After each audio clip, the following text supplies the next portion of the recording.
Remembrance for me has many layers. There's the remembering bit, of course, when I think about people I've served with, deployed with, and those who didn't come back. I think about my friends who died in the service of this country and how their lives may have developed if history had been different. If Dobbo hadn't died in Iraq in 2006, for example, would that winning smile have remained plastered across his face as the hair thinned and the waistline thickened?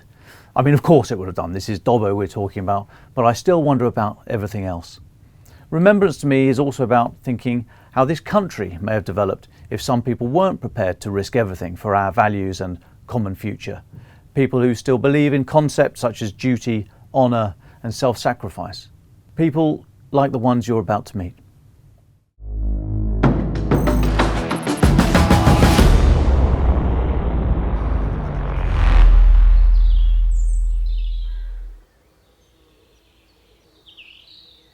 In 1998, I was a helicopter pilot in 662 Squadron, part of 3 Regiment Army Air Corps. We were in the last few months of training to deploy to Bosnia as part of the NATO peacekeeping force, and were due to take over from our cousins in 669 Squadron from 4 Regiment. Just as Bosnia was preparing itself for the worst that winter could throw at it, back at Wadisham Airfield we held the annual Remembrance Day service, after which I said goodbye to my friend Phil, who was about to deploy. Corporal Chris Addis and Captain Phil Jarvis, both pilots, along with Sergeant Dave Kinsley of the Royal Electrical and Mechanical Engineers, were killed a few weeks later on December the 22nd, when their Lynx helicopter suffered a catastrophic failure and crashed just outside the British Army base at Gornji Vakuf in central Bosnia. The field the helicopter had come down in was outside the wire and often flooded, allowing the anti-personnel mines made from plastic to defeat metal detectors to float across from known minefields, resting wherever the water left them. As such, the area was strictly out of bounds. The accident happened late in the afternoon as darkness was falling. Thick snow obscured any chance of seeing the mines if they were there. Regardless, with no thought for their own safety, soldiers from the operations room got past the fence and ran through the snow to the downed helicopter. Phil was already dead, but Sergeant Kinsley and Corporal Addis were alive, badly injured. They were the priority in the failing light. The soldiers raced to free them from the wreckage and administer first aid. Tragically, Sergeant Kinsley died in hospital later that night. Corporal Addis was repatriated to the UK on Christmas Day, his 26th birthday, but died in hospital in Bristol a week later on New Year's Eve. The decision was taken to leave it until daylight to recover Phil, still strapped into the freezing cockpit, as it was simply too dangerous to risk more lives that night. I've written about this incident before. I think it has particular resonance for me, as Phil was the first, but sadly not the last, friend of mine to be killed on operations in my career. I didn't know Chris Addis or Dave Kinsley, but I salute their service as I remember my friend. The piece I wrote before, however, had a crucial element missing. And that can only come from people closer to the individuals than me. When did you last see Phil before he deployed? The last time I saw Phil was at my wedding, I believe. I was married in July of '98, and then shortly after that Phil would have been deployed to Bosnia, and the crash itself occurred on the 22nd of December. Phil was somebody who was just full of life. The Phil really that I remember is a Phil who excitedly came knocking on the door to invite me to go gliding, of all things. Or the Phil who arrived at my wedding in an immaculate pinstripe suit, looking every inch the officer in civvies. Or the Phil who on a training flight flew to a school that I was working at and landed the helicopter in the school field, allowed the kids to clamber through, and then took off again with his instructors, cool as a cucumber. That was him. He was charismatic and vibrant and loving his life choice. My name is Matt Berry. Phil and I were friends from the age of 4. We went through primary school and secondary school together. And our childhood, I suppose, was a typical 70s childhood, playing in the woods behind the house and making dens and climbing trees. And there was a lot of soldiering that went on as well, a lot of war games in our formative years. My memories of the day itself, when I heard that Phil had passed, very strong in my memory. My brother actually phoned me early in the morning. There was some vague news on the radio about a possible helicopter crash in Bosnia, and my brother was wondering whether Phil might be involved with that. There was an information line, phone number, which I rang. And the man on the end of the line wasn't in a position to be able to give me any real news, any confirmation of anything. But he was very patient. I think he could probably hear the rising panic in my voice. And he just kept telling me that I should ring back. And then later in the afternoon, the one phone call that I then made, there was confirmation that Phil had been involved with crew members as well on the Lynx in a fatal helicopter crash. And sorry.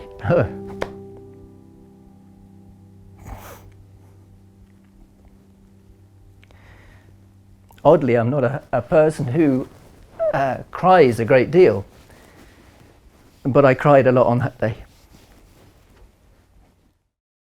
I'm Stephen Addis, and my brother was Corporal Chris Addis, killed in Bosnia as a result of a crash on the 22nd of December 1998, who then died of his injuries about a week later on New Year's Eve.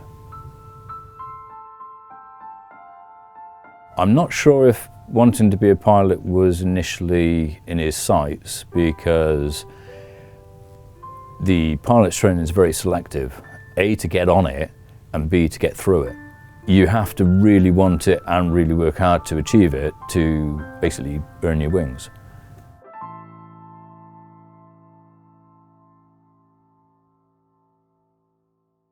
The terrain they were all working in was a very tricky, challenging environment. He had an inkling that he might not come back.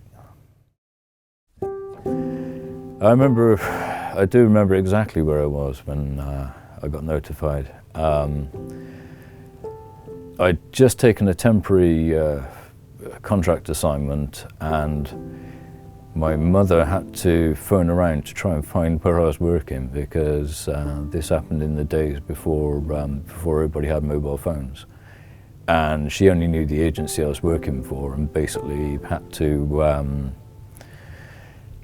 find where I was. And I got a phone call, and I remember exactly because I got called over to a desk to say it was a phone call, and picked the phone up, and it was my mother. And I'd only gone out with her the night before to take her out separately to my father to basically go get his Christmas present.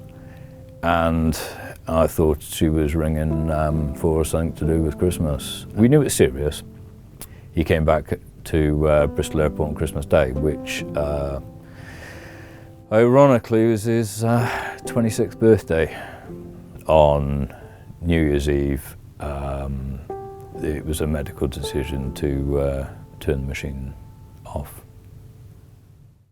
It's an odd thing, and it goes back to that idea that's in a famous poem for the fallen, which says, "Age will not weary them." That's a kind of a central truth about Phil. There's no silver lining to his death, but there is a truth to it. And it's about that. The Phil that is in my memory, the Phil that I think about is 27 years old, is happy and smiling, and is a guy who flew his helicopter and dipped the front of it as if to bow to me while I stood on a garden table and waved into the cockpit at him.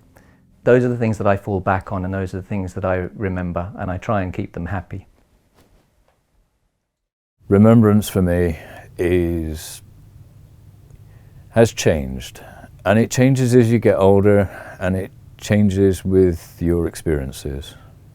If I look back to when I was younger and I was one of the Cub Scouts at the Remembrance Sunday service, World War II had only finished 30 years before, and I do remember hearing the list of names every year.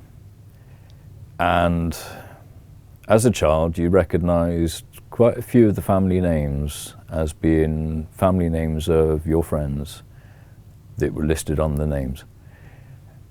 And because you didn't understand what it was, you kept listening to hear your family name on there.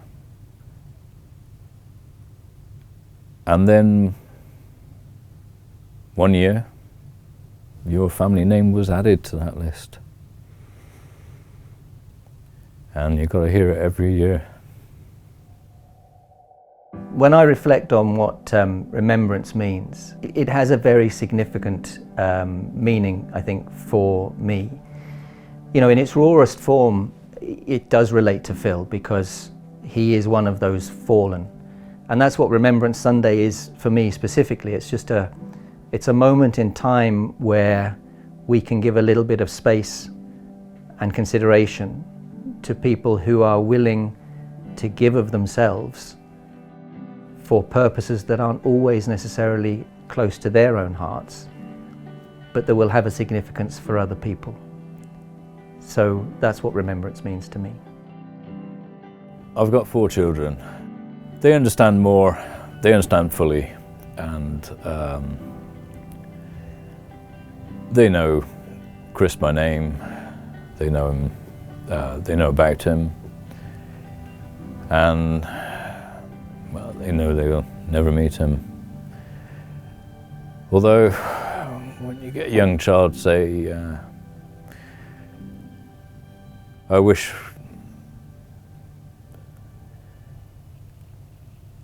see, when your young child says to you, they wish they could meet him,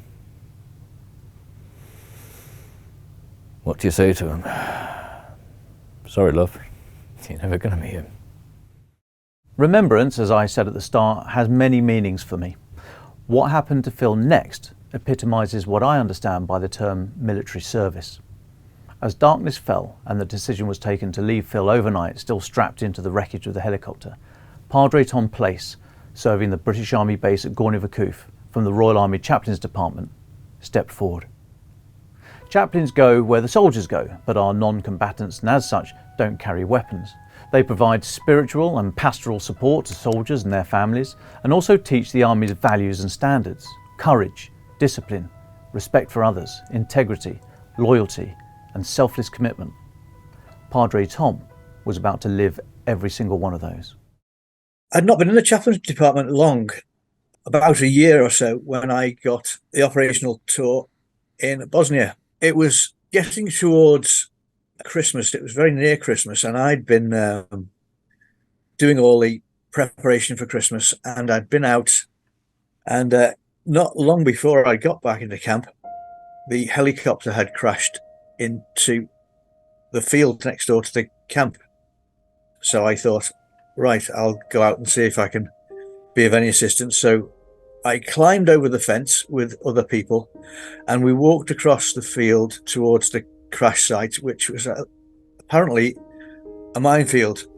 So that concentrated the mind a bit. I trod carefully into footprints that had been there before me, and we got out to the crash site, which was a horrendous image, which I can still remember now quite clearly. And I thought, what's the best thing to do? And I just thought, I need to be out at the crash site. I knew Phil Jarvis his body was still in wreckage. I thought, I'll just have to go and be there. And I felt it was someone needed to be with him or his body during the night. I went and got a warm jacket and a Twix, I think, and went back out to the site. I can just remember it being cold. I can still remember the smell of the burning helicopter in my nose. Sadly, Phil's body was not going to be removed from the wreckage until the next day, so I stayed with him. And it was quite interesting because through that terrible situation, I looked in front of me, and on top of the hill was a cross, a lit cross. And it just spoke to me at that moment, despite the horrendous thing that had gone on. I felt God saying to me personally, I'm with you in this situation. Morning arrived, and it was decided that they would remove Phil's body from the from the helicopter, which was done again. I stayed and watched that to make sure everything was done decently, which it was. Well, I hope you know that your actions that day went through the whole Corps and are very much appreciated and always were. That story is legendary. You and the Chaplains Department more broadly always greatly appreciated by the Army Air Corps. Again, might not all turn up on Sunday, but your actions that day resonate to today. I went to the National Arboretum a couple of years ago with some friends who'd never been there, some close friends, and I was looking for the names of people who I'd been involved with, such as Phil and the rest of the crew of the helicopter. And as I was explaining to them what had happened, I suddenly got very emotional, and which had never happened when I was actually in the army, because I suppose you're fulfilling a role, you're the chaplain, and I felt you needed to be professional and do that. I was quite surprised at how emotional I got just telling my friends, and that sort of was part of the remembrance, really, for me, remembering that incident and the people who were involved with it. I think it's important that we do remember people who've given their lives in the service of this country. And if we didn't have remembrance, then it would be easy to forget. Every act of remembrance is different. But for me, when I think of friends lost, service, duty and comradeship, I see the image of a padre in a sleeping bag, wearing a big woolly hat and sipping tea in a freezing aircraft, keeping watch through a long Bosnian night, chatting to my friend Phil.